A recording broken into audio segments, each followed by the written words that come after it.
Welcome to the Planet Paintball podcast, the ultimate podcast for paintball enthusiasts. Each week, we dive into the world of paintball, bringing you stories, insights, and tips from players, coaches, and industry insiders. Sponsored by 1023 Sportswear. Looking for high-quality gear that performs as hard as you do? Check out 1023 Sportswear. And as a listener of the Planet Paintball podcast, you can get 20% off your order with the code Planet Paintball. Suit up, save big, and play your best. Welcome to the Planet Paintball podcast. If you haven't already, please check out our sponsors, 1023 Sportswear, for all your custom apparel, and Southwest Paintball in Bayfield, Colorado. Give them a shout. Also, if this is not your first time, please give us a like and subscribe. It helps. Or give us a rating on Spotify, Apple iTunes, or if you are super unique, Amazon Music. Today I got Alex with me from the NGXL. He is the head ref. Alex, how you doing today, man? I'm doing great. How you doing? Doing good. We were already having a great conversation before I hit record, so we're just going to kind of pick up where we normally are, which is a little different. But we were talking about how well balanced the league is. It is. We're going into our third year. The first year, just a kind of pre-NGXL, Georgia Paintball is a volatile region. Georgia Paintball builds some of the best players. The problem is it's hard to build the best teams because as you rank up, nobody really wants to do these higher division regional events. Because if I'm going to play high division, I'm going to go play for one of the big name programs because that's where all the sponsors are, things like that. National League's expensive. And so there was not really a spot for the really high ranked players. So these players have been playing forever, but you get into D3, like, okay, cool, I can go guess the D4 team. But now you hit D2. Most teams would rather have two D3s than one D2 player. A D2 player is a phenomenal player most of the time, but it's hard for one player to just outshine two good players. Uh-huh. And so what would happen is players would go through and now all of a sudden they just quit playing paintball. And there's names even nowadays in the NGXL, some of the 75 guys that have been playing ball for 15, 20 years. Yeah. And they play ball, you rank all the way up the ranks, and now it's like, okay, do I go pay $1,000 a person per tournament? Or do I take a couple years off, let my rank dip, and then come back once I'm allowed to play with my friends again? And so that first year, you saw a lot of the old heads come out of the woodwork because New Georgia League. We haven't had a proper Georgia, we haven't had a Georgia League since AXBL. We haven't had a proper Georgia League since MILP and GFOA. Yeah. And so they came out of the woodworks that first year, and it wasn't, the biggest turnout events. We had good numbers, but it wasn't, 40, 50 teams. Uh-huh. But at the same time, you had guys coming out that have been playing ball as long as I have. Some of them longer. And there's some of these guys have been out there since pre-2003 when I started. And there was definitely a power curve. You had first season, you had the Sand Tigers in D6 dominated. I think they maybe lost single digit points all year. And then D5, you had two or three really good teams. And then D4, you had two dominant teams. Second year kind of leveled up a little bit more. You had basically half and half. Your upper echelon teams, your top 5 teams finished in top 5 every tournament. One might have dropped 1 or 2. You might have had a 6. But for the most part, everybody in 1 through 4, 1 through 5 finished in 1 through 4, 1 through 5. And both D4 and D5. And now this year, everybody's had, especially because there were some younger teams in both divisions. Now they've had a full year working together, drilling.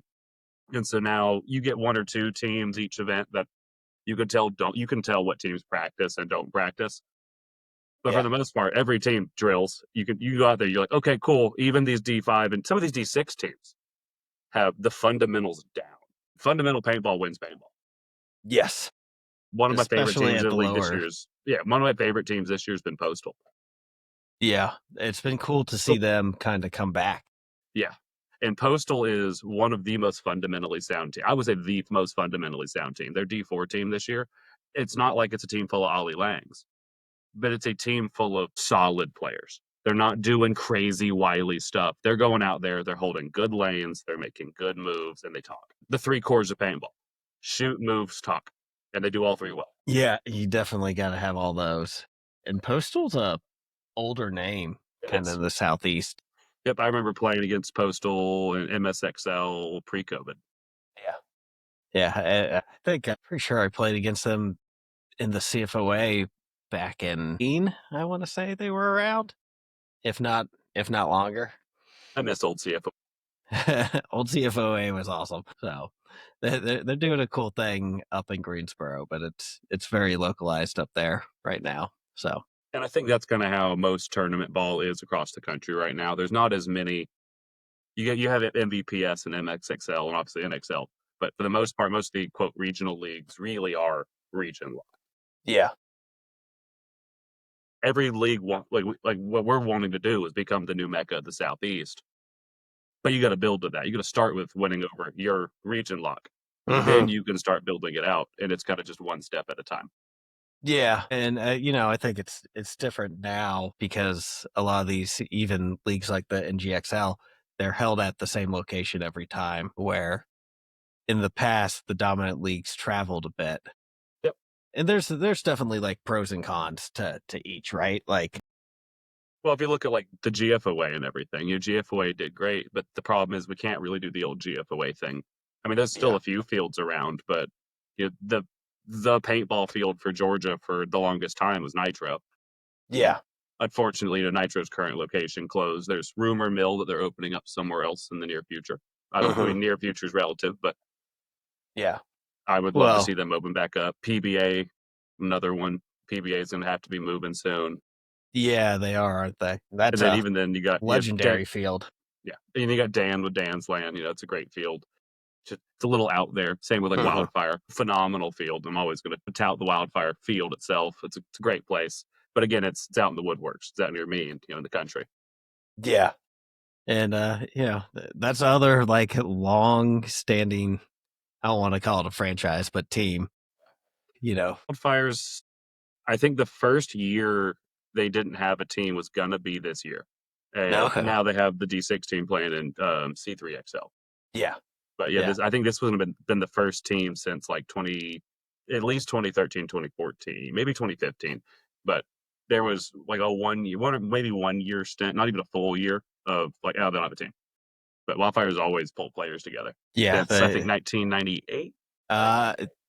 Yeah, I want to start playing tournaments in 2000, 2001, and like there was always a Wildfire team. Yep. Yeah, I started playing tournament ball in 2003, and they were an established team by then. It's like, oh, okay. The Anarchy guys. Yeah, that was great paint. The best paint. Supposedly you can still find it. So you can still get it from Nelson. But to my knowledge, it's only per skid, and there's no like field pricing. It's you're gonna buy a skid of paint, you're gonna pay $65 a case for 120 cases. It's like, oh, that's a lot at one time. Yeah, that's a lot. And especially with the other companies kind of helping out players. It's a hard sell to a team or a field or a field. So how did you get into paintball, man? How did you find it? So I got into paintball. I was 6, 7 years old, and a buddy of mine that I was friends with at the time, a couple years older than me, he was playing on one of the team for Hot Shots, and he started taking me out there to Hot Shots with Shane and all them. A couple months into that, he's like, "Hey, we're gonna play this tournament. You're coming." Again, I'm 6 or 7. I'm a child. Okay. Like, okay. Got out there, played my first point of a tournament, got waxed because again, this is 2003. This is the lawless wasteland that is. And you catch 130 balls right up the side. And I want to go home. Yeah. That tournament ended. I was out there, and I'm like, okay, my little young brain went, I either quit or I get good at this. I don't want to get shot anymore. I want to shoot people.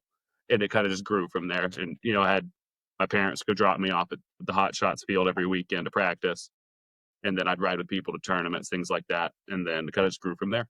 Played on 8 bazillion teams and 8 bazillion leagues. I hop a lot. I've never been one to be like, this is my league. This is my team. I'm only playing for this team, ride or die, which I love when people do that. It's just, I like to talk to people.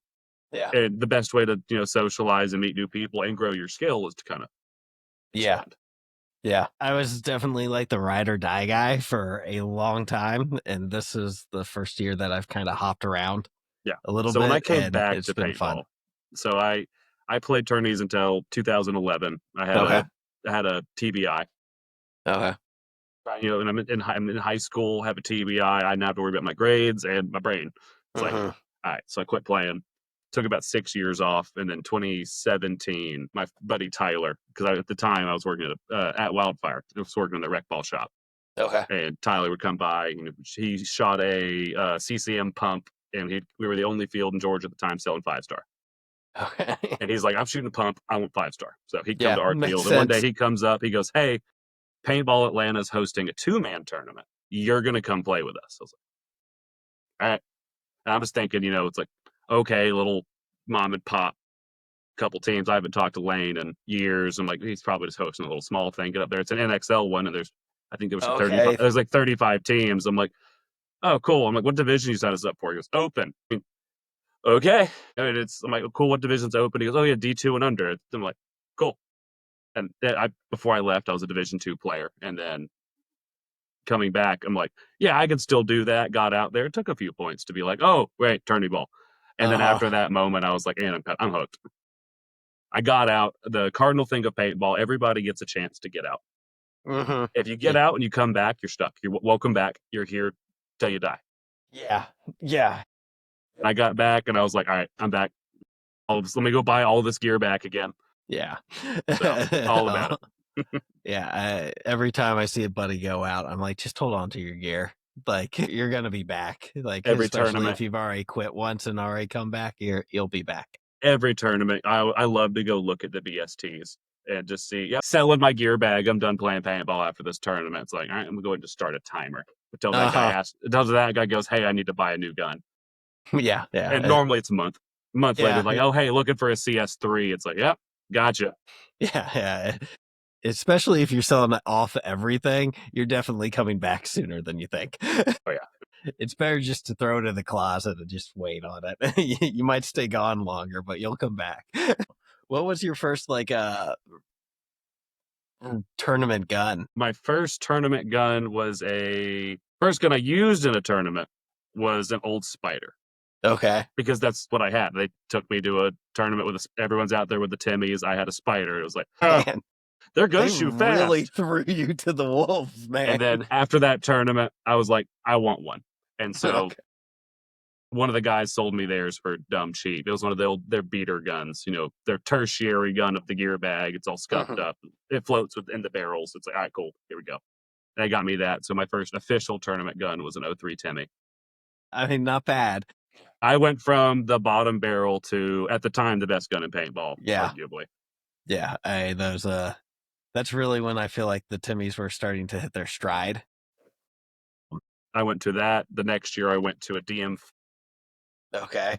And then after the DMs is when kind of the reign of the ego started. And so that's when I started shooting more egos. And I'd always flip. And at that point, I would flip and flop between shockers, die guns, and egos. Okay. That's quite a range. You don't see many people swapping. Well, yeah, you go to different. It was one of those things, the PB Nation marketing is what I'm going to call it. Oh, the NXT Shocker's the best gun in paintball. Okay, I need it. Yeah. So you get it. It's like, okay, cool. Well, yeah, well, here's the SL66 PE gun. It's like, oh, it's Howlite? Give me that. Yeah. And then it's like, oh, the DM8 is the smoothest shooting gun that doesn't require a low pressure reg. It's like, oh, okay. I can just throw any tank on this. And kind of just flip and flopped. And then after a point, it's when the sponsors started and things of the sort. So you'd have to swap guns every year, every team, depending on what sponsor you're playing with. Yeah. So who did you play with up in Detroit? I guested with some of the guys that used to play on Palm Beach. We did some pickup events there. Okay. And then played PSP. I played 3 of the events that year. 2 were with those guys. And then I'm blanking on the third team I guested with. It was one of those I wasn't going to play, and I got a call up like, hey, we need a player. So guested around. All right. Nice. Yeah, and like you said, that's a great way to grow your skill set and meet different guys. So find different ways of doing paintball. So, because every team's a little bit different, and then I would argue every region plays a little bit differently. Never said we did great, but yeah, we played. But you played. Yeah, we played. We didn't get last. That's what matters, right? You threw the hat in the ring. And as long as you didn't get last, getting last sucks. Getting last sucks. It happens to everybody, but it's never fun. It does happen to everyone. It's gonna, if it hasn't happened to you, it's gonna happen sooner or later. So, so how did are you playing now? So at this point, I've kind of hung the gun up. Okay. Still, every once or twice a year, I break the gun out. Like last year, I played World Cup with the Wildfire guys. We did mounds, and then Okay. D4 5-man. I wonder if we played each other. Potentially. SWR. SWR. That's who we played with for mounds. Southeastern Woodland Rangers, which is an old Wildfire reference. Okay. But it kind of just stuck. Mike Yarberry coached it, and Mike's one of the old heads from Wildfire, and so he's like, all right, we're this team. We did that a couple years ago, and we did really well. And I was like, all right, that's the team name we're gonna do. That's fun. Did you guys? Were you doing 10-man or 7-man? 7-man? Okay, I didn't play the 7-man. I think it was we did 5-man because we were gonna do 7, but it was same day as D4 5-man. Okay, gotcha. Yeah, we did 5-man, then 10-man mounds, then 10-man electronic. I love 10-man electro. It is my favorite division. It's fun. It's just I really like my mounts. I'm not gonna lie. So I'm a mech player now. So when you do see me pick up a gun, normally it's to go play mech. Okay. Electro ball, I love it. I've been around it. Again, that's what I've been playing. But at the same time, there's something so much fun about A, not going and shooting 100 cases of paint tournament, and B, electro guns are just satisfying. Mm-hmm. You get out there and mech guns are satisfying. You get out there and it's no longer just hold lane, win paintball. I love actually having to heads up gunfight people. Again, I'm a gunfighter. Yeah, my pride and joy is gunfighting. I'm not good at a lot. My knees hurt, my back hurts. I can't dive like I used to, but I can still gunfight. And that's one of the things I love about mech is a lot of gunfights. Yeah, a lot of gunfights, a little sneakier. Yeah. In a good way, not the gray area way, although that too. But I fell in love with mounds at World Cup. That was the first time I tried it 2 years ago, and I had always liked the mechanical.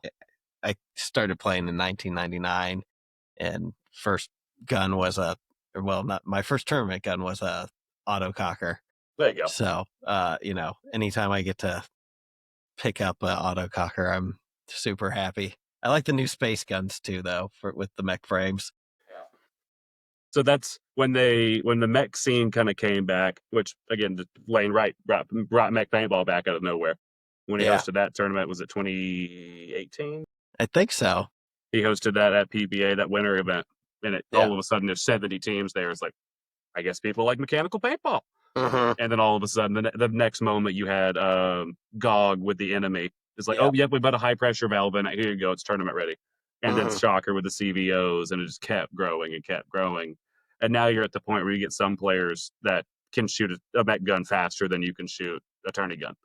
Yeah. Like my favorite example, Aaron Rios, where I remember playing one of the ICPL in Tampa several years ago. We're down there, and Rios has his adrenaline shot. I think it's adrenaline shocker. I don't want to get him and choose to play the Saber Wolf. So if the Saber Wolves use adrenaline one's that one. Yeah. Not to get anybody in trouble, but we're out there. We're the next match. We're watching him play. Does somebody, and it's Aaron. You just hear, and all of a sudden flags fly.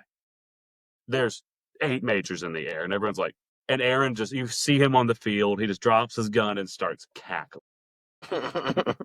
Refs come over, give me your gun, this or that, and Phil, the head ref on that field, fun guy. He knows the game. That's my dog just having a psycho moment over there. Having a party. Phil runs over. He goes, give me your gun. He looks at it, goes, this is a mechanical gun. What are you guys freaking out about? And they're like, no, it's a cheater board, this or that. And he goes, cool. Player, shoot the gun as fast as you can. And Aaron goes, okay. Points it down. I think they said he clocked 14.5 over the chrono. It's like, and he went, points good, you're fine. It's like, how many players do you pull? Yeah, those are live bodies. We're not doing that. Yeah. Fantastic. Yeah, him and Mark Henley, I think, have the fastest trigger on the mechanical guns that I've seen.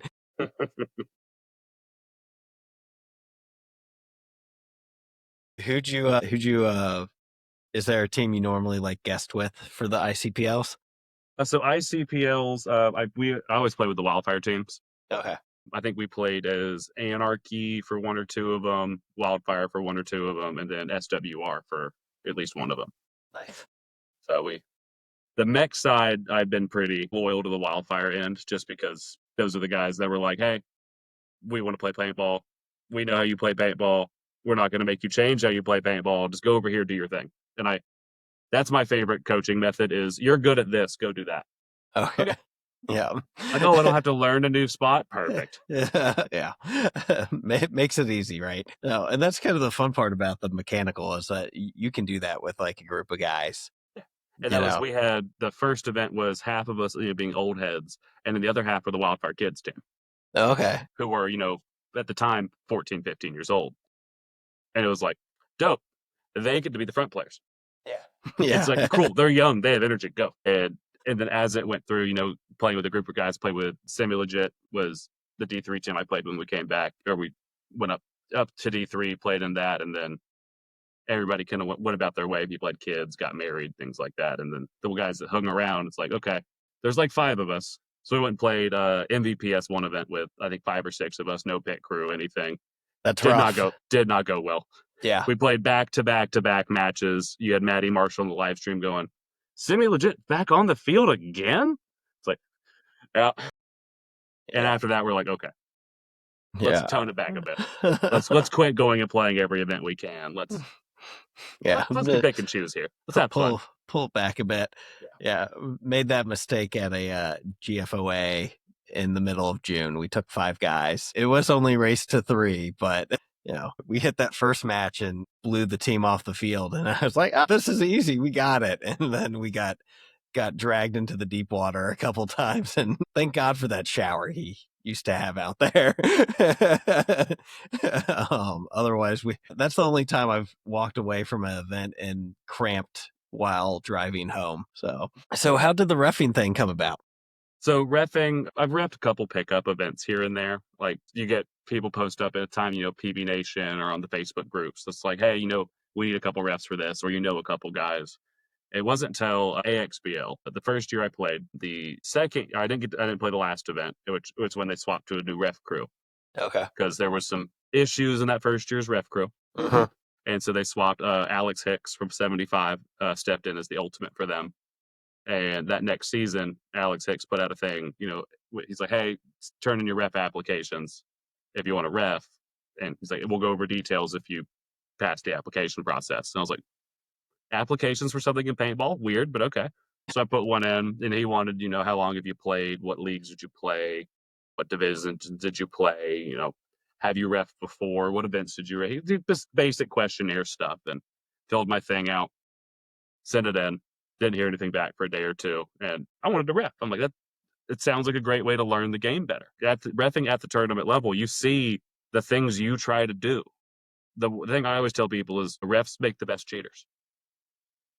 Because you're like, oh yeah, I'm slick, and you tank one off, and then you watch them do it in a tournament, and you go, oh, everyone saw that. And so I'm like, this is great, and I started messaging him like, hey man, am I good? Did I make it? Did I not make it? What's going on? And he goes, yeah, you're fine. You can quit you can quit messaging me every day about it. You're it. Cool. And I ref this year 2. It had a blast. Actually, most of the stuff that I learned being as an ultimate now, I learned from Hicks's thing, and the main thing is you take care of the refs. Uh-huh. The ultimate's job is less what happens on the field specifically and more what's happening to the ref crew. Okay. Because if your refs aren't taken care of, you're not going to have a good event. Remember that very first event I'm out there reffing, but we get there and it's hot. Uh-huh. And we're out there, it's hot, we're going, and didn't have the ref cooler or the snack cooler or whatever it was got left. And we're sitting there with like 1 case of water for 10 refs and no snacks, anything to keep that blood sugar up. And all of a sudden over the radio, you just hear, If my boys don't have fudge rounds and honey buns in the next 25 minutes, they're going to pack their gear up and go home. And all you heard over the radio was, Roger that, they'll be there in 10. I was like, okay. And I asked him, I was like, would you really have us go home? He goes, yeah, I'd tell you all to leave. He goes, you got to get taken care of. It showed because the reffing was, I personally, some people disagreed. I thought AXPL had some of the best refs and all of paintball. None of us at the time were NXL certified refs, but at the same time, everybody in there, like Hicks's thing was you had to have at least played one division higher than what you ref. That's fair. So if you're going to go out there and ref D4 paintball, you better at least know how to play D3. Because if you, and I was like, okay, that's kind of weird. And we picked up a ref for one event that was a D4 player reffing D4 paintball, and a lot of stuff got missed. It's like, oh, because he doesn't know to look for that. Yeah, yeah. So, and I kind of kept going from there. I was the head ref the very last AXBL at Heathsfield.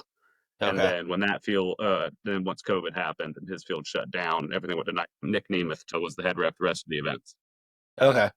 And then after that, I got reached out to by Brian Beavers and Ira about repping the TXL. Not the first event. The first event, because I was coming right off some of the drama that was the end of AXBL. AXBL was a very passionate league. A lot of passionate players. And they're like, okay, there was some drama. We're going to try to stay away from the AXBL refs. It's nothing personal. I'm like, okay, I understand. I'm a businessman. I work in the corporate world, like outside of paintball. I understand. There's never hard feelings. And they had their first event. And then I get a call like, hey, come be our head ref. It's like, all right. And then went up there, ref that for all the TXLs. And then went and worked for Josh because so the other thing we go to that is all leagues talk to each other. Yeah, they're all competition, but at the same time, it's all regional paintball. If one league fails, it's going to hurt the rest of the leagues. Everybody wants everyone to succeed. And so, TXL ending at the end of season 3, unsure. I think there was a plan for season 4, but it ended after the 3rd season. But Josh reached out going, hey, I reached out to Brian, said, hey, I need a ref. And Brian's like, you want Alex? I was like, made me feel good. Nice. And then Josh reached out to me. We chatted. And then I was the head ref the first year of AXBL. Tyner was my ultimate ref. Loved him, Tyner. Known him a long time. After that first year, that's when people started to realize that I know the rule book.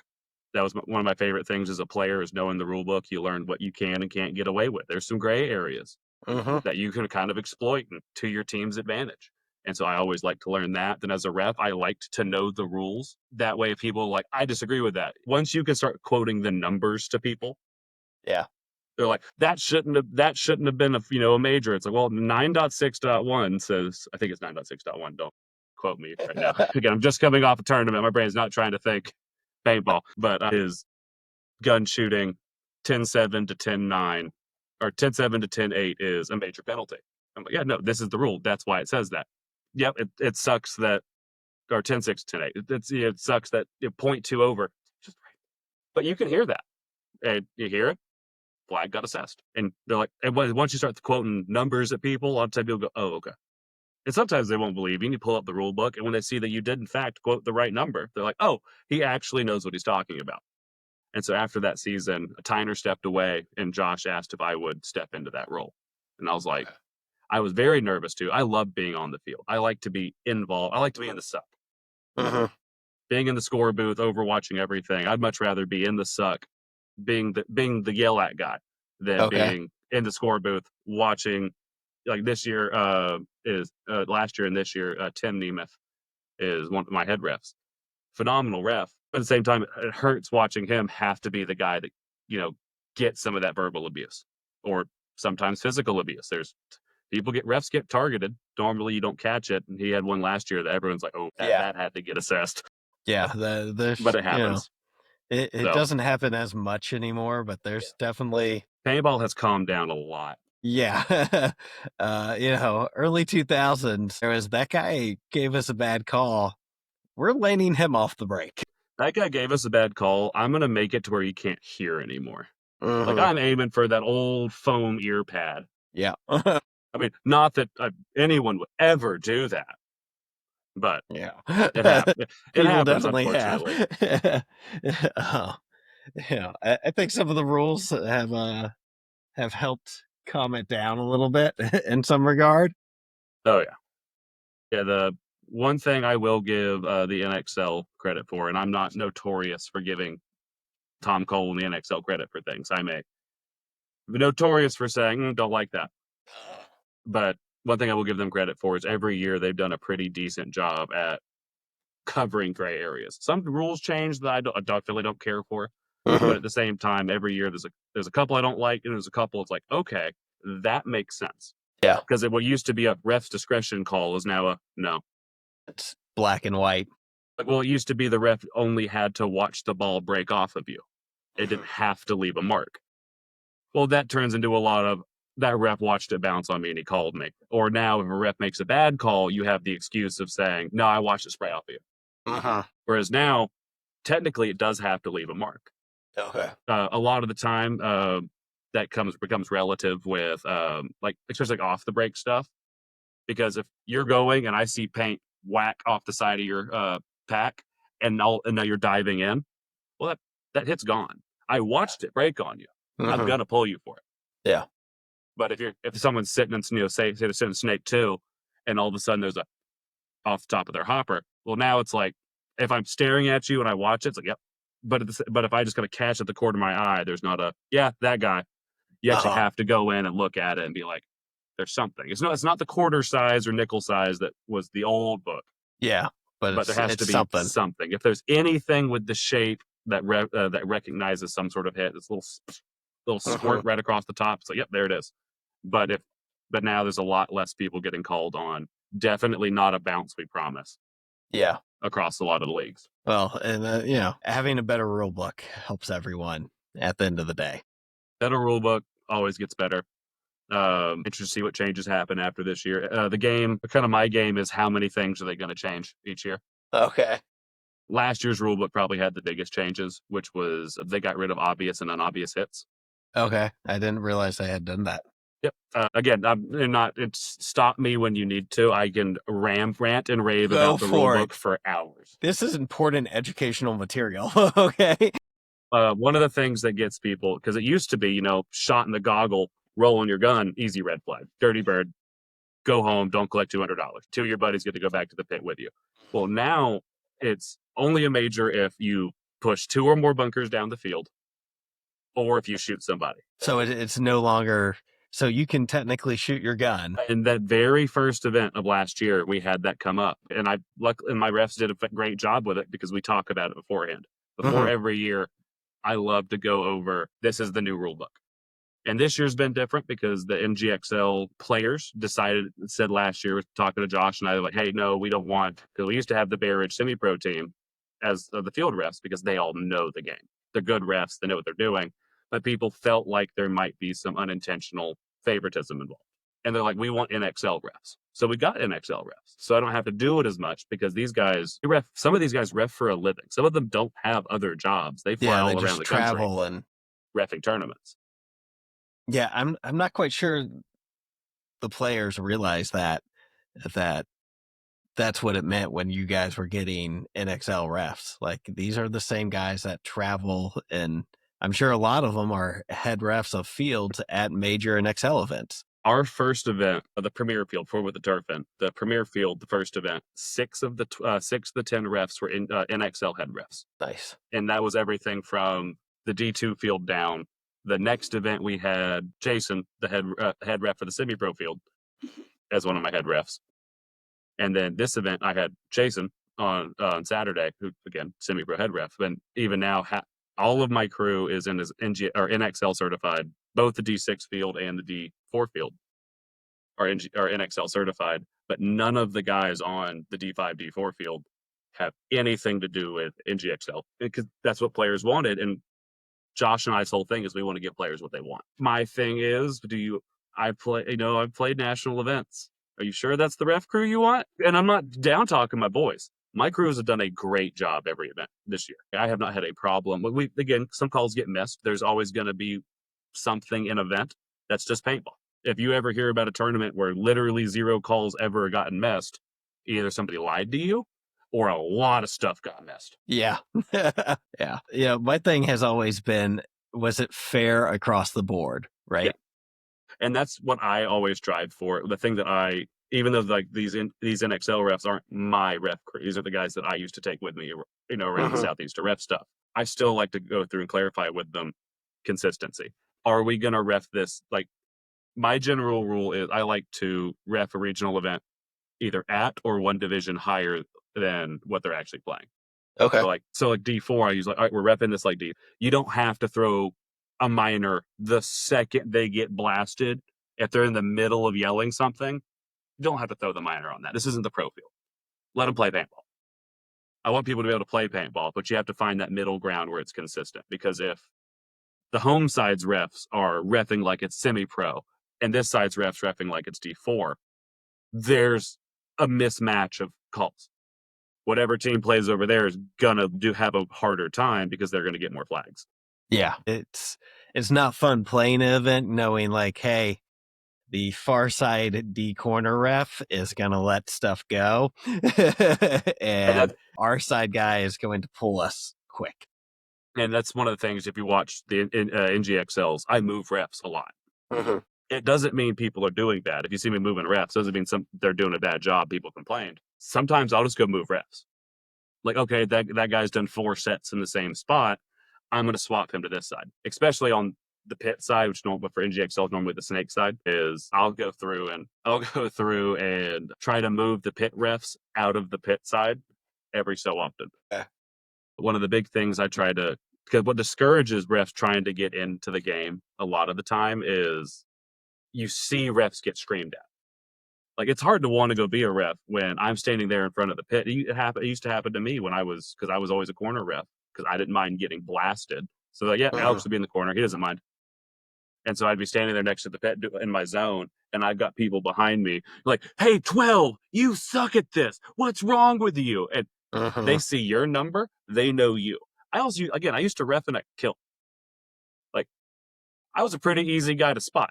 People, like, you're the guy doing stuff. It's like, okay. And it goes to a point where you just have to move. And the second you move them, the complaints go away. You know it's not a real complaint. Yeah. You know it's just people are upset at something.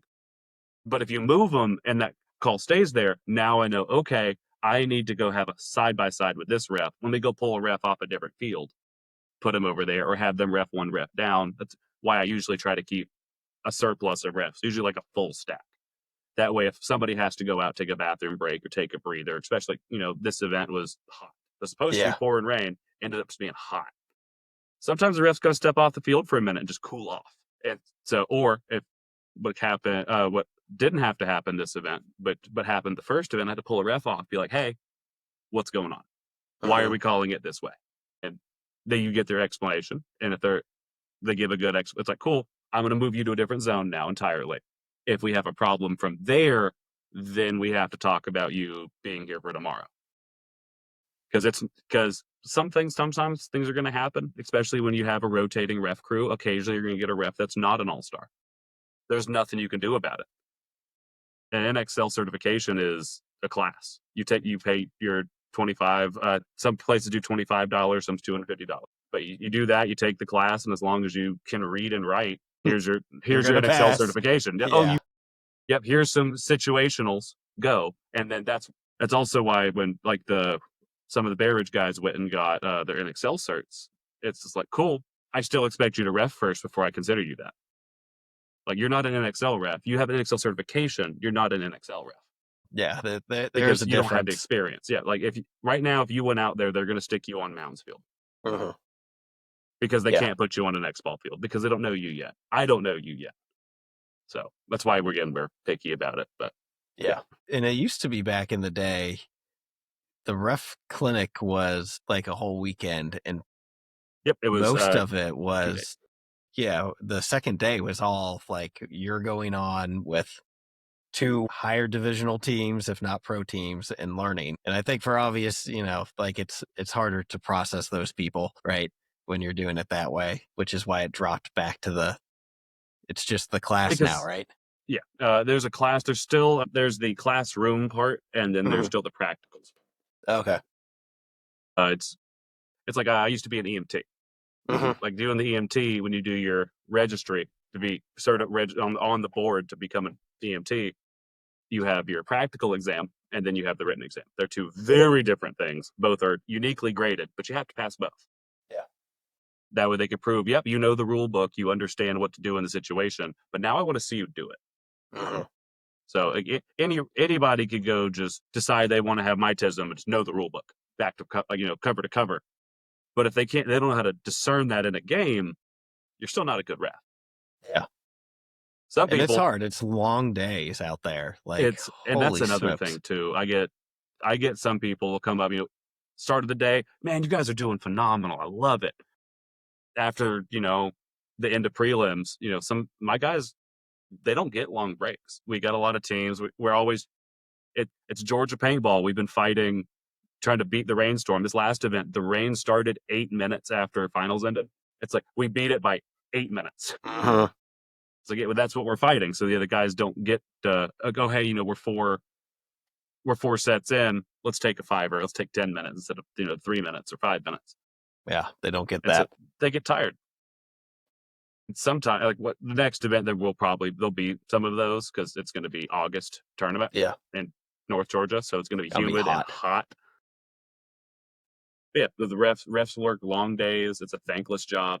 Yeah. That's one of the other reasons I try to always be is I'm not a positive person. Like just in general, I'm a very realistic. I'm not like a negative person. I'm just a very realistic just person. Realistic. And I learned when I started, as like doing head reffing, that there's a lot more than just, hey, why you call him that? You got to learn how to talk to him. And so that's why I've learned to try to be, positive with him. Like, hey guys, you're doing great. Let's work on this. But I'm loving this. I mean, let's work on A, B, and C. But D, E, and F, I love it. Doing good. And it has happened to learn, like, hey, everyone hates them. Not because they're doing a bad job. They hate the zebras. They see the stripes. They're the enemy. How do we make that where the refs don't want to be vindictive back? Because I have played events and tournaments, and I've reffed with people that have been vindictive refs. Mm-hmm. You never want that. No, that will make your day bad. And a vindictive ref will ruin a league in a moment. It takes one bad event of a ref saying something to a player, and then it's like, okay, I either have to fire that guy right now, or I'm going to lose 5 teams next to that. Mm-hmm. That's another one of my big rules for the reffing side is no one talks to the players. The head ref can talk to the players. I can talk to the players. That's our job. The yellow zebras, don't talk to the players. You can give them hey, it's a good play. Mm-hmm. Or if they come out and ask where they're hit, tell them where they're hit. Do that, but don't come out and be like, if I see that again, don't give them that. Because now they think there's a target on their back. Yeah, well, and I've been part of teams that have left leagues because of ref altercations. So, and I'll leave it at that. I'm not going to throw anyone under the bus, but it does happen. It definitely happens, and it definitely always there's a lot that goes on behind the scenes after a tournament that people don't realize about. Because, like, especially like NGXL, my thing is always transparency. If somebody has a problem, I want you to tell me. Mm-hmm. Tell me what happened. Let me figure out what's going on, and we'll make changes from there. Josh, who's one of the nicest human beings I've ever met, one of the most social human beings I've ever met. After this last event, we had a team with some problems from the event, and he told it to me, it's like, okay, let's figure this out. Went back, watched the game footage from their matches, figured out what ref it was they were having problems with, what was going on, what was legit, what was a little exaggerated. And we're making changes based on that because some of the complaints were legitimate. There were a few calls that should have been assessed differently. They weren't necessarily the wrong call. We had one wrong call. Again, I'm a fully transparent guy. There was one definitely missed call against them. And it was like, oh, yeah, that hurt them. Got to note that.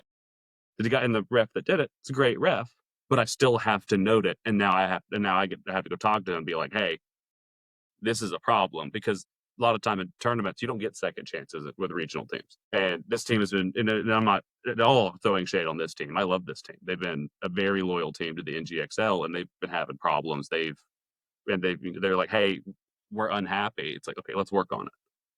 They're good guys. I want them to do well. I want them to succeed. What's going on? Yeah. So, well, and Josh has always been super accommodating. Yeah. Relapse is no longer a team, and we broke up for, guys, life stuff happened. But, Josh, It's paintball. yeah, Josh was always came by and said hi, always checked to see how our day was going, listened to us complain if we had a complaint, and then did things to fix it. You guys do have the benefit of having the webcast. So you as a ref, you just lined out a scenario where you went back and watched games. Do you do that early?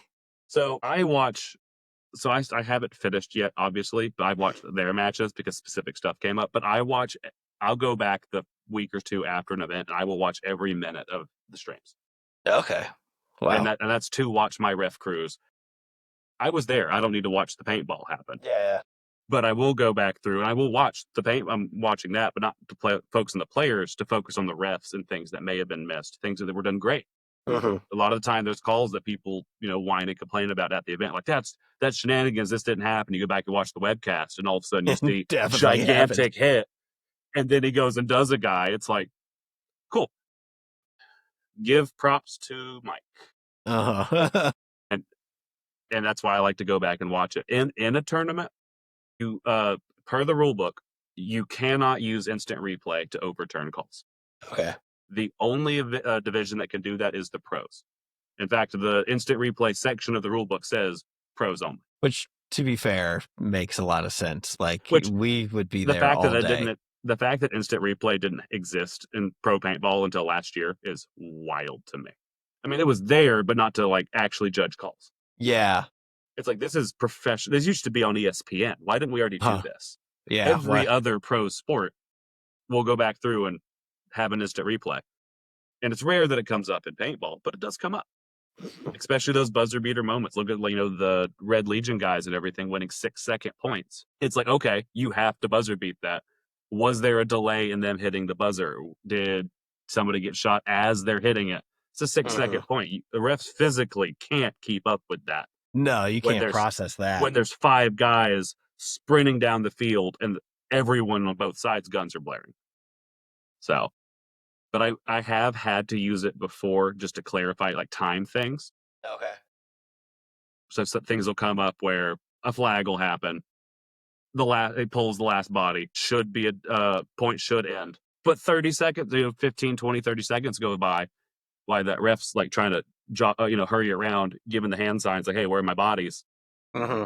And sorry not to do ref calls, but it's all right. Hey, where are my players? Where are my players? Oh. And all of a sudden now that went from being a 90-second point to a 60-second point. Mm-hmm. And it's like, okay, wait a second. That changes the game because now it's the next point's under 60 seconds. So a red swing point. Yeah. That literally changes the outcome of this semifinal match. So now I have to stop, go look at it, see the second the flag went in the air, and then time how long till the point got called. And then we go back and add that to the clock. Yeah. So I can't overturn calls with it. But you can add time where it's lost, or use that as an explanation point. I will use it. People this happened. Okay, cool. And I'll go pull it up. And people will be heated because it's a paintball tournament. People get heated. I get heated. I'm a notoriously mean paintball player. On the field, I am not a nice guy. And so I was like, okay, cool. And I'll go watch it back. But hey, look, this is why your team got that call. This is what's going on. This is what the refs saw. Do I necessarily agree with them? Unsure. I wasn't there to see it. I'm looking at 9 other refs, and I'm looking at this gunfight happening in that corner, not the guy happening over here. But from the webcam, I can see why the ref called that. This is why that happened. So, and, to go back to your ref hand signs, players, if you don't know the ref hand signs, please educate yourself. So one thing I like to warn players on is don't overplay the refs, but you have to play the refs. You got to learn the clean bumps. You got to learn the, hey, check that guy. You got to learn when someone's about to go get paint checked, here's my chance to go do the guy. But also, if you don't know, the 60-second call and everything, you're in a rough spot. Yeah. Because you're sitting there in a gunfight, and all of a sudden you see the back corner ref just go, I have to go faster. Yeah. Well, and look, if you're a player and you don't see someone move, but you all of a sudden see the next ref in the snake knuckle do one of these, someone's there. Someone's on that plane. And so to counter that, one thing that I do, because one thing a lot of players love to do is go check check that snake corner. Check. I shot him. It's on his wrist. Get in there. I'll go in there if there's no, and I don't do it all the time because that takes me out of my zone. But if someone's being insistent, they keep asking. If I go in there and a lot of times there's not someone in that bunker. They just know they're throwing this ghost, and they know the ghost should be hitting somebody if they're there. There's nobody there, so I'll go in, stand there for a second, come back out, and just go. So be careful. I'll just come out and go right back to my zone. It's just like, okay, if you want to they're trying to play me to see if somebody's there. And they do it because you'll go in and then you hear snake corner. It's like, I know what you're doing. Yeah. I'm going to make your life a little bit harder because you're trying to play the refs. Yeah. And I'm not advocating that all refs do that. I'm just saying I have done it before because some people, and I've had people sit there and call different bunkers until eventually a ref goes in to check somebody. Check the snake one, nobody moves. Check the snake corner, nobody moves. Check the god, ref goes in. It's God. I've done it. It's like, I think there's a god. Hey, ref, check that god's pod pack. I shot him when he dove. And the ref goes in there. You're like, there's a god. Cool. Yeah. So you got to be careful with that. And so I've refed a little bit, not a lot, charity events and stuff like that, which is way different than other, a series. Yeah. I think player expectations are different at those as well. Yeah, you'd be surprised. I've refed some charity events and pick up things where people have been angrier than they are at tournaments. Yeah. I have seen that. I think it's ridiculous. Yeah. Calm down. It's a charity event. You're here for a good time, for a good cause. Like back when Hanson used to do that street ball tournaments. Yeah. The uncapped ball events, and Hanson run those at Nitro. I've seen people start screaming at refs. Those refs are out there getting paid in beer and a high five. Yeah. Like they're donating their time and their bodies to uncapped paintball. And now you're screaming at them because they didn't rush into your consistent 18 ball per second lane to go check a dude. Yeah. Come on. Come on. Little ridiculous. What is something give me something for D5 and D4 players, and it could be two different things that you wish was more common knowledge from like a rule book standpoint or a roughing standpoint. So rule book and reffing. So before I go to those, first thing that I wish both of those both those divisions would do better, which really what separates higher division players is comms. Okay. And it's not just making bunker calls. Anybody can yell D1, D2, D3 constantly all the time. But there is too much comms. There's something called clogging the radio, where if 5 people on the field are yelling D, nothing else is getting yelled. Or if you're sitting there just yelling the same bunker call over and over and over, well, the guy next to you can't hear the home guy telling him what to do. There is, once you yell it enough and it gets relayed back to you, once they relay it back to you, stop calling it. Everyone knows it's there. Call it if it changes. Hey, D1 went to D2. Cool. That's a good call. And then once they relay D2, stop calling it. Yeah. Keep radio waves open. If you clog a radio, nobody can hear. Yep. From a reffing standpoint, so D5, big thing that used to happen a lot. It's a lot different now. Paintball's changed so much in the last 3 years. Where D5 teams have paid coaches and pit crews and everything. One of the things that still comes up a lot of the time is time management and knowing when to check yourself and knowing when to get off the field. We're a lot more lenient on that in D5. But technically, like if you get cyclopsed and you go, ref, paint check, that's a minor. You're delaying the game by asking for a check on a hit that you know is there. Or, somebody gets blasted in the chest and they don't even look at it. Do something. Another thing especially this is big on the D4 side, is players will get shot. They'll quit playing paintball, but they're not leaving the field. They'll wait. They'll kind of look at the ref and be like, is this guy going to come check? They're not asking for a check. They're just like, they'll be shooting, whack. And they'll just put their gun down and look at you. And they'll look at you. And if you don't do anything, they'll kind of like turn away and pull their gun back up. And they'll start shooting. And now they're getting a penalty because they're expecting the ref to immediately, player, get out. you have to learn to assess your own hits. I want my refs to go in there and get people as soon as it happens. One of the main things I try to teach my refs is protect the players from themselves. Okay. I don't want an event to be 100 penalties in a day. The day goes faster, sure. Mm-hmm. But the league doesn't sell as much paint. I'm not a salesman. I don't work the Bear Ridge side of things. I'm just the ref crew guy. But it hurts the league because less people playing paintball means less paint gets shot, and paint's what makes money at paintball tournaments. Entry fees barely cover a lot of the overhead. Ref crew's expensive, especially when you're having to bust them in from all over the country. And so the most of that recoup money that actually goes into making the league better has to come from paint sales. Another thing too is when that happens, everybody's upset. Now the refs are heated, the players are heated because they think everything they do is a flag. There has to be a point where, and look at, I tell people to watch the higher divisions, watch the semi-pro players play. There's a lot of times they don't ask for a paint check. They'll go out for a snap, the ball will crack off their arm, and they get up and leave. They're not stopping. It's whack. Okay. Because they know it broke. I know the difference between a ball breaking on me and a ball bouncing off me, what it sounds like. And sometimes it doesn't happen. Like, again, there's spots where you physically can't check. Like, if I get shot right up in here, it's like, hey, ref, I have no idea. Or if it's raining or the paint's super bouncy, yeah, ask for those checks. Don't just assume everything broke every time. But you got to learn to ask for those checks. And again, there's other things, but that's a very on-the-spot question that I was not ready for. I didn't prep you for that You're one. good. I just thought of it. This might be And again, interesting.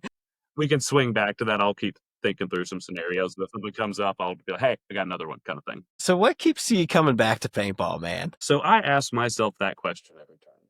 I love paintball. Again, it's my favorite sport. I played soccer. I went to college for soccer. So like soccer should be my favorite sport because that's what I played since I could walk. My parents put me in, Pee Wee League soccer, and I played all the way through the collegiate level. I played into the collegiate level, and then I left college. But my time in college was spent on a soccer field. But at the same time, paintball, there's something about it. It's more the community than anything. Because there's some obnoxious eggs, just that way in any sport. But I'd say 90% of paintball players are some of the most fun people you're ever going to talk to. And there's a few squares and, all that. Not everybody's, a party. And I'm not saying everybody has to be a party animal or everything. Like, I like a good beer as much as the next guy. And, turn that away because they're not one of your sponsors. But hey, if they want to sponsor me, though, we need a beer sponsor. But at the same time, it's great to be able to go. It's one of the reasons I really like reffing now is, like, especially like before, like I like to camp out at the field before an event. Okay. That's a beautiful location to do it too. Oh, yeah. So I can make sure everything's good. I'm usually help the YB Sports guys set up some of their live stream stuff, things like that. I work in the tech field. That's my bread and butter is network cables and cameras and servers. And so I usually try to help them out. There's things I'll help Josh out. I can actually have a talk with Josh. Because once the event starts, Josh and I don't have time to sit there and chat.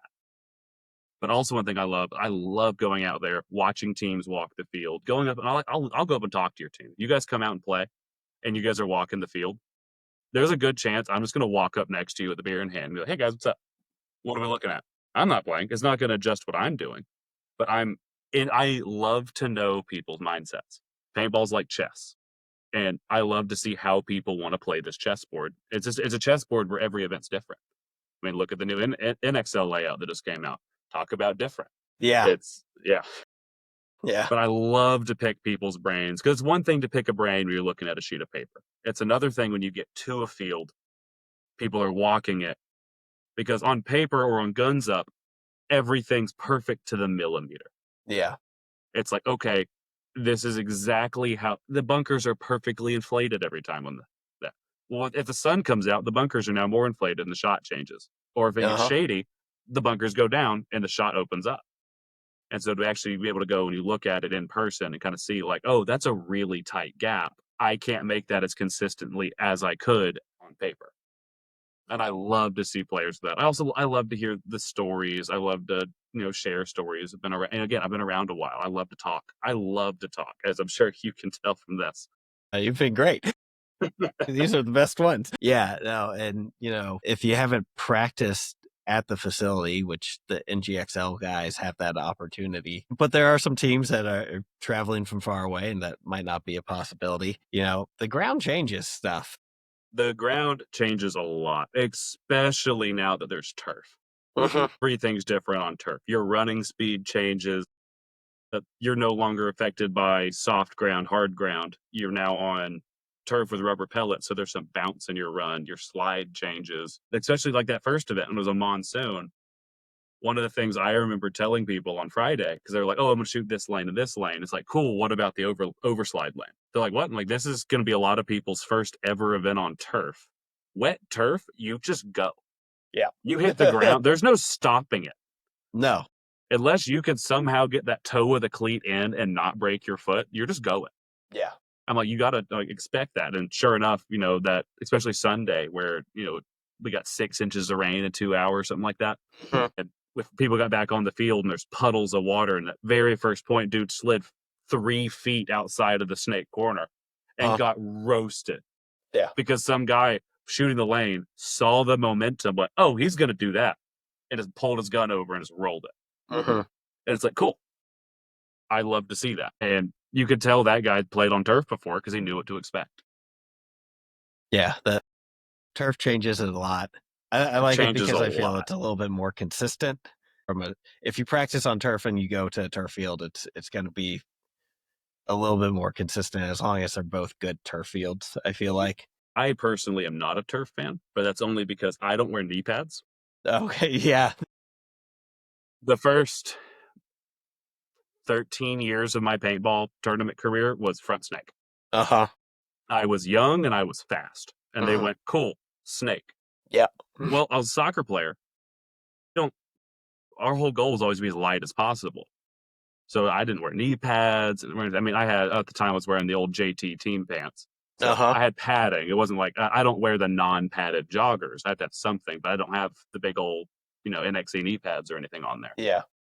And playing on turf, you dive in that first time and that knee hits just a little bit high. It's like, and I'm now limping up the snake. Uh-huh. So that's why I'm personally not a huge fan of it. Fair enough. But I understand most players want turf. And most leagues or most fields I've talked to over the years, they're all like, yeah, we want turf. The problem with turf is comes at the cost and doing it right. You can do turf for literally free. There are high schools and everything that give away their turf because schools are required. I forget however many years it is. They have to change it out. And so they're like, well, what do we do with 1,000 pounds of turf that we can't use?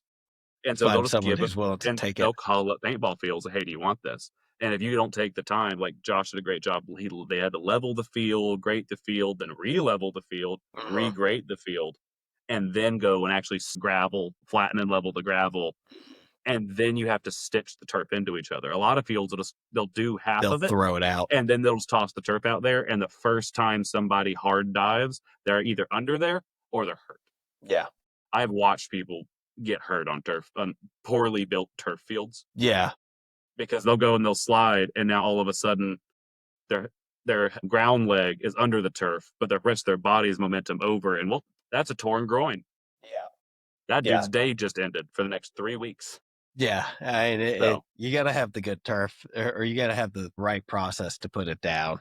Otherwise, it could be really problematic. And you got to do the right surface too. Like, even if you got hard clay, like you still need to grade it and do the gravel, the sand, all of it. Yeah, I know some field or like soccer fields that, because soccer when it started moving over to turf. I mean, and you go to these tournaments, I'm like, oh, cool, we're going to Ohio. They had this great facility. Well, they laid this turf out on what at one point was really great clay, but enough slide tackles happen, enough, hard hits happen, and now there's divots. Or mounds, and then you'll be full speed running, and all of a sudden you hit a dirt mound, which on grass you can see easily. On turf, it's all the exact same shade, so you can't really see it when you're at full sprint, and you just bust. It just face into ground, everything hurts. So, but a turf field can be great as long as it's done right. Which, Josh, obviously the one that's up now, it's been done very right. It's been done right, and it's getting better. I think half of the turf they swapped out for a different type of turf for this last event. So if you look, if you look on Sunday, like at the live stream, you'll see that one half of the field has puddles. It's not bad. It's still all nice and flat, and it slides well. Yeah. But the other side, that turf's more permeable. So that water, I think it's the right word. Water just goes through it. So they had zero puddling. Nice. So it's getting even better. Yeah. The puddles can make for cool photos, though. Puddles are fun until they give away your spot. Yeah, true. Or until you shoot an old Bobby and you crawl in there, and the second that gun hits the ground, it's like, and I've ruined a board. Yeah. Yeah. I remember playing an SPL while ago. I took 3 guns with me because I had to do it every tournament. I had 2 Bob Longs, and it was the year the DSR came out. Okay. So I had 2 Bob Long BComs and then a DSR when it first came out. And Lance, our snake player at the time, his gun went down. Okay, here, shoot my old Bobby. I didn't think about the fact that Lance is playing in the snake, and it had just been raining for 4 hours. Very first point, shoots his rope, dives in, comes up, click. And immediately, because I'm on the sideline, that's $160. Yeah. Yeah. Great. Sometimes you just gotta switch to mechanical. Oh yeah. And now that the EMEX and everything exists, my main backup gun for everything now is an EMEX. Completely tournament legal. I can shoot it consistently, and it was a $300 gun that I put a hair 45 in it, and I'm done. Yeah. Yeah, and that's all you got to do to make that thing a monster. Out the door, $400. That gun keeps up with the pro mechanical guns. You know, these crazy high end stuff, the adrenaline shockers, the meteor cockers, everything. Yeah, that's what I like about mechanical is like the point of entry is super low, and I do wish they would do more. I wish they would do a novice mech event or mech league or division. Yeah, it'd be super cool to see ICPL or whatever it's becoming now have a true novice division. I would love to have one at the January event. I didn't go. I'm not fully aware. I know they didn't have it at the last one. But it'd be awesome to see, like, get new teams out there. Like, hey, you know, I'd love to see a guy at ICPL with a 98. That would It'd be cool. so much fun. I remember playing MESPA, and I forget which field it was, one of the ones in Tennessee, and we're out there playing MESPA, the old mech league. We're all out there shooting our guns, and you know, it's a bunch of guys, old pro players, current pro players, and MESPA used to have some phenomenal competition. And there's this one team that had old school spiders, like the $60 Walmart spiders, and 2 kids had Tippmann 98s. Did they do well? No. I don't think because MESPA scored old school rules, so you get points for kills, points for bodies alive, points for flag pulls, flag hangs. Yeah. They finished the event with 0 points. But they had a blast. And everybody cheered them on the entire event. They had a crowd watch their points and cheer them on. And every time they came off, like, hey, man, you're looking great. You're getting closer. And then everyone's giving pointers, everything. That's what I would love to see a division. And again, it's hard to do that because you get the sandbag guy who's played, you know, at every practice for a team for 5 years, but never actually played a tournament. And he's going to go out there and just be a bully. And there's nothing you can do to stop it. But if you could get 80% of those teams to actually be, you know, I'm going to call them the church league baller, where it's just, you know, friends from this youth group, or, you know, hey, these guys that go to church together that like to hang out after church on Sundays and go out to the local rec ball field, play some woods ball. I would love to see that in a tournament situation. So see how they do. You used the term novice, which some of the listeners won't even know. But what would you classify that as far as division goes? Like if Tom Cole calls you up tomorrow, I love this idea. I'm sure you're in his favorites. How would you tell him to structure it? See, that's hard too, because they've tried similar things and it doesn't really work out. I mean, D6 would have been the perfect call for it, but because D6 originally was supposed to be called Young Guns, because it's supposed to be 15 and under only. It just didn't get any traction, so they went, okay, it's just people without rank. I mean, yeah, you could call it, hey, this is the unranked. You have to have 0 points. Is there a true beginner? True beginner. Not, oh, this guy has 6.5 points because he played a D6 event. Like, True beginner. true beginner. Yeah, I wouldn't even call it, yeah, because novice is, again, novice, AM A, AM B, open. That's the terms that you're used to too from the day. Yeah. But even then, new novice got ruined when they started letting amateur players play in the novice. But Yeah. so it'd have to be like, hey, this is beginner division, Mm-hmm. which Okay. would have some hard time gaining traction because I think that's what D6 also at one point was going to be called, was beginners. At one point, it was beginner. It wasn't But even D6. It was just beginner beginner. sounds negative. Yeah. And because, again, that's why they were talking about, really glad they didn't. That would have been a fun time about changing what the ranks were called. Yeah, that was a great 12 hours. Yeah. I saw him do it, and I went, this reminds me of like 2000. And then immediately the meme started, and I was like, this won't last. Yeah. I didn't hate it. I didn't like it. I didn't hate it. I didn't hate it, but at I the liked same the time, jokes coming out of the semi-pro community of, yeah, we're all that's pros, we can retire. yeah. It's over. We're now Made it. pro. I was like, oh, cool. It's because at first, when I first saw it, I thought they were bringing back challengers and champions. Yeah. I'm like, yes, that needs to happen. I really like that. Pro players hated challengers, champions, which is why they got rid of it. But You know what? It was never entertaining as hell, though. It was watching the slog. I liked watching those, the relegation matches more than the finals sometimes. Like, Watch those relegation matches, you know? and then you get the wild times where you see teams like Art Chaos, when they were running house, have to go through challengers first. It's like, oh, they lost 2 points that event. Yeah. It's like, yep. You get to see some of these top echelon teams have a couple bad events, and now they have to fight their way back into the good league. Well, and we got a challenger final match with Dynasty and Infamous. Yep. I mean, wild days.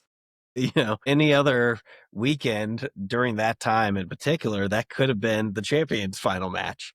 Yeah.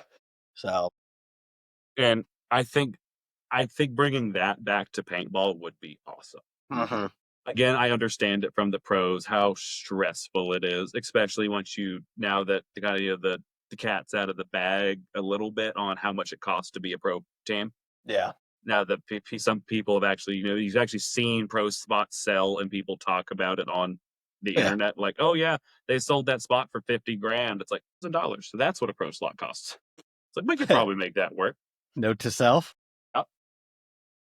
But then, unfortunately, in the pros, the pro teams, the worst pro teams, still better than 99.9% of semi-pro teams. It's just a different sport once you get to the pro division. Yeah. But there's always, it's the same with any division, I guess, technically. There's always that one or two teams in there. You're like, there's too many teams. They shouldn't be in there. Like, they shouldn't be in there. Or at minimum, I think they should, I think top 2 should move every year from semi-pro to pro. I'd like to see that. Because you see some teams that have been a dominant force in semi-pro for years. Like, look at the Sea Dogs. Sea Dogs have been a phenomenal team for a good while. And they had to buy their spot. And then you used to have, back in the Dizzy, you had like the Yacht Club. It's a Bay Harbor Yacht Club. Yeah. Phenomenal dudes. Definitely, they never made it into pro. But they were a phenomenal team. They were fun dudes. They were fun to watch play paintball. Yeah.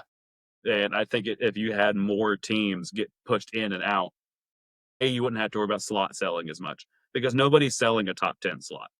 No, those guys aren't going The top anywhere. 10 teams, I've been the same top 10. 8 of the top 10 teams have been the same in the top 10 for 15 years. Yeah. They're not going anywhere. And like the top 15, even, like, a lot of those guys have been around for 10 years. Yep. And then you get the occasional just, dark horse came out of nowhere. PB Fit, who's a absolute wrecking train. They're doing their job, and they're so much fun to watch. And this is their second year in the pros. Yeah. They won the pro circuit last year, didn't they? No, I don't think they won World Cup. They won Cup. That's what they won Cup. I don't think they won the circuit. But seeing a brand new team who has an 85% chance of getting relegated at the end of that same year, win an event, it's like, they're good. Yeah. Well, and And I think I there's can't one or two remember the more last teams. time we saw No, a team get promoted, get relegated the next year. It almost happened a couple times. It almost happened, but I can't. But I think it should happen more. Yeah. I think some teams get bumped up that shouldn't have been bumped up. And I think that some teams don't get bumped down that should get bumped down. That's why I think it should be 2. I mean, in a perfect world, you'd go back to 16 pro teams and 2 get relegated. That's what I think would be the perfect number. Your top 10 is still your elite top 10. They're always going to be the same. But then that bottom 6, who are all still phenomenal teams, are going to have to go through and really fight it out. Well, and I think there might be some more sponsor support if there's only 16 teams. Like when they expanded the league to 12, that's, there were still teams at 16 that guys were paying their way for sure, but it was a lot less. I think also I don't now want to take anything away from the 4 that got promoted or whatever. I think it's one of the things that busted my childhood bubble, because I never realized how expensive pro paintball was when you're a kid, because your brain's like, oh, they're the pros. Everything's paid for. They're just going out there playing. It's like, a pro football player doesn't have to buy their own footballs. Yeah. You're like, oh, yeah, no, they're good. They don't buy their own cleats. They don't buy their anything. And then you go and you look at like the old interviews and everything with the old excessive guys who all lived together in a tiny house in order to be able to pay for tournaments. It's like, oh, wait, what? Yeah. Like, yeah, the Oliver Langs and Alex Goldmans are far and few in between. Well, and now that you're getting more sponsors from outside of paintball, a couple teams think it's New Balance. Yeah, a couple have New Balance. You got Hertz Rent-A-Car is a premier sponsor of NXL, which also makes sense. Oh my goodness. The fact that it took this long for a rental car company to be like, how many people are renting cars to go to these tournaments? 5 times a year? Yeah. Okay. That pays for itself in one event. Yeah. That was the smartest move made in a long time. I expect to see hotels pop up soon. Yeah. We've had the associated hotels, but not one that sponsored the league, right? But again, the Gaylord's never going to sponsor the NXL. It'd be great if they did. They should do it. Do a Gaylord Palms. But at the same time, they don't need to. They're literally next door, and it's the Gaylord. They're not hurting for support. Yeah. There's no competition for them. But if all of a sudden, if there's a Marriott 10 minutes from every field, and Marriott's like, hey, we're going to give you this much money to put our name on stuff. You now don't have to give as big of discounted rates, because people are going to say, hey, Marriott's the paintball hotel, and their numbers are going to go up. Yeah. Which again, is speculation. I'm not a marketing guy. I am terrible at SEO and marketing. That's not my wheelhouse. My company has people for that. Well, it doesn't hurt, right?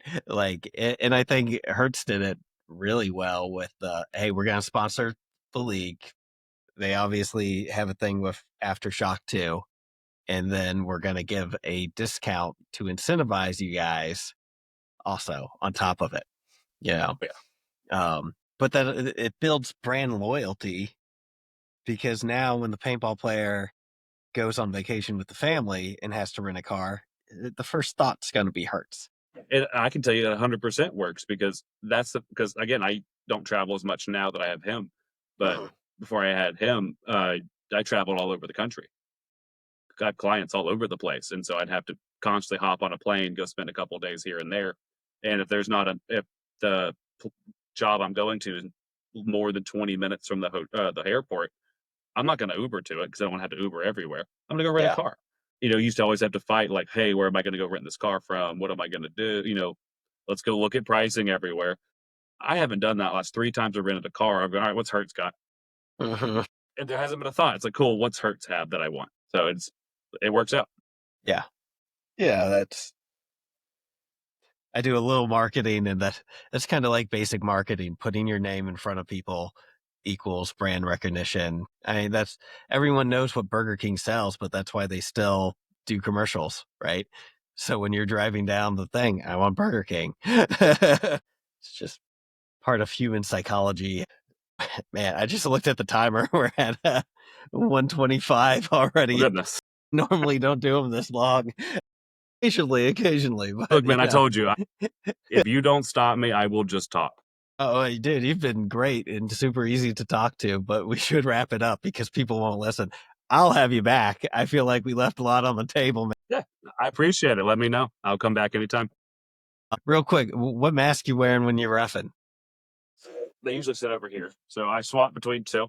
I've got, Okay, this is my main NGXL mask now because it's Yarberry from YB Sports got me nice little plugs for it. And nice. it's got the 75 band. When I ref most other things, I'm a Pro Shield guy. That's Okay, my whole thing. I got my old team. We used to run the Drunken Unicorns, best partiers in paintball. awesome. But I live by Pro Shields, and if for some reason it's not a Pro Shield moment, the push goggle's the only one I ever really wear. Solid choices. Yeah, the customizable of the Pro Shield and JT in general is awesome. Yep. But I've always been a big JT guy.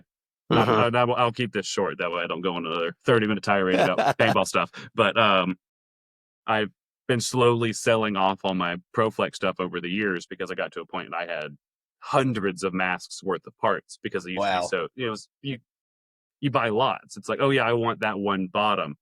Well, to get it, I could either pay a lot of money or I could just buy the whole box of stuff from the guy for pennies on the dollar per item. And so that's what I would do. And as I started selling it off, and then I got rid of most of it a couple years ago, and now looking at the current market, I'm like, oh, why did I sell all of that? I remember the old days, like the Revo ears, like the old school Revo 2 ears and everything. We used to give them away. They were worthless. So I'd sell a mask and hey, here's a couple extra ears in case you'd rather have gray or white or whatever. And now they're $100 a pair of ears. It's like, oh, I lost so much money. Yeah, that I've told the story before, but like I got a intimidator for my old olive clears, and I was happy, he was happy, That's That's the thing I try to tell people know too, because like I'll do trades that are not in my favor, and sometimes are very much in my favor. It's not always about dollar to dollar. Sometimes it's about what do you want. yeah. Like I paid more than I probably should have for the blue shields, but I collect colored Pro Shields. Like I love the Pro Shields, and I paid more, and I think I traded something along with them. But at the same time, I know what I wanted. He had what I wanted, and they were in good condition. I was like, yeah, I'll give you want this. I'll give that to you plus cash. Give me those shields, and it worked Nice. out. Yeah. And now I wear them all the time. Yeah, as long as everyone's happy. Yep, that's my rule. But the market's just nuts. But yeah, give it a year, it'll crash again, and then people Yeah. will go dormant. Some new mask will come out, and people forget about ProFlexes for 6 months. Well, we'll see. We'll see. They've done a really good job of reinvigorating that brand. Yeah. So, but hey, man, shout out whoever you want to shout out real quick, and we'll take it out. Look, again, I just want to make sure I shout out the NGXL. We're doing everything we can to try to make the best league possible for players. And the main thing that comes from it is the feedback. I just want to make sure people listening know, hey, I watched this tournament. I played this tournament. I liked this. I didn't like that. Give me both. If you have things you liked, give it to me. If you have things you don't like, give it to me. There is no worse feedback than no feedback. Because if you don't tell me what I'm doing wrong, I can't fix it. So I'd rather hear somebody just vent and fuss and complain than just quietly be mad and go off to a different league. Like, what could I have done better for you? And I can't guarantee I'm going to keep you because we've had teams come through like, hey, we're going to choose this league instead. It's like, okay, I wish you the best. If you ever want to come back, let me know. You're welcome to come back. We're not going to be able to accommodate every team ever in paintball, but I still want to do my best to try to accommodate as many as possible. No. Well, you guys got the space there to grow, which is awesome. You got the space to grow, and there's Josh's back. I'm going to call it the back end. The crew that he has, they work day and night before those events to make sure everything's up and ready. They replaced the nets for this event that was last week. Nets are a pain. I've put up nets. Yeah. Nets is not fun to do. And he had his crew go out and do that. Just even the small things. He's got a good group of guys working behind him. That's one of the reasons that I've kind of devoted my time to that league. I've seen goods, I've seen bads, and I think the league has potential to be one of the best. Yeah. Well, and he's improving every time. And that's really all you can hope for is to improve every event. Even if you have a 10 out of 10 tournament, well, next event doing the same thing's not a 10. You got to do something to make it better. Yeah. Yeah. And he's done a good job of doing that. So, and there's a lot of tournament promoters out there that don't. They're on autopilot, It's just another job for them. Yeah. Once that league's over, they'll start another one, or they'll go work with another set. And I know for a fact that's not what Josh wants. That's not what I want. I love it. I'm not having to drive 8 hours to go rep a tournament anymore. Yeah. Keep it local. I want to do great because my truck's got 270,000 miles on it. I don't want to buy a new one. The more I can minimize that drive time, the better. Well, hey, if you've stuck around, please give a like and subscribe or a rating. Alex, thank you again for coming on. And we just got to hang out for a little bit. Absolutely. Thanks for tuning in to the Planet Paintball podcast. We hope you enjoyed today's episode. Whether you're out there grinding in the divisional pits or chasing dreams on the pro stage, remember, it's all about the passion, the hustle, and the love for the sport. Shout out to 1023 Sportswear for sponsoring the show. Don't forget to use code Planet Paintball at checkout for 20% off your order. Gear up, save big. Until next time, keep grinding, keep growing, and we'll see you back here on the Planet Paintball podcast